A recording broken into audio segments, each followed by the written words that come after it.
We live in a time when connection has never been more accessible. And yet, we're choosing less physical intimacy. Not because we feel less, but because we think more. A decade ago, the lines felt clearer. You were either together or you weren't. Now there's a word that fills the silence: situationship. It's not a defined relationship, but it's also not just casual. It's something in between.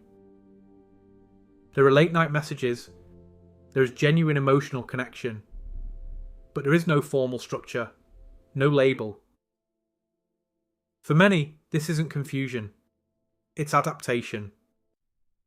When the world feels unstable, we hesitate to build something that demands absolute certainty. A situationship isn't about carelessness, it's about reducing emotional risk in an already overwhelming world. In the US and across the West, younger generations are reporting lower levels of physical intimacy than those before them. But this isn't just about phone addiction or burnout. Our priorities have shifted. Mental well-being, career stability, personal boundaries. Physical connection is no longer the gold standard of adulthood. It has become optional. For some it's meaningful. For others it's simply not central. Even the rise of intentional celibacy or the asexual spectrum isn't a rejection of closeness. It's just a different way of defining it. Previous generations often built closeness around scarcity, less choice, less autonomy. Today, the scarcity we feel is different. It's a scarcity of emotional safety.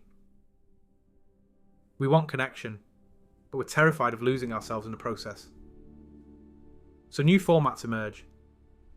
Emotional presence without predefined scripts. Shared time without lifelong promises.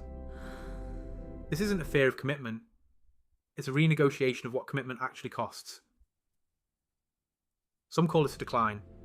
Others call it distance. But for many, it's intentional. A pause. A shift towards self-awareness. The question is changing. It's no longer, what should this look like? It's, what actually feels aligned? Closeness is no longer automatic. It's chosen. And sometimes, choosing less creates more clarity. Maybe this new ethic isn't about avoiding intimacy. And it isn't about rejecting love. Maybe it's about redefining it for a world that's already too loud. Sometimes it's depth without labels. Sometimes it's space without guilt. Sometimes it's connection without expectation. And sometimes that's enough.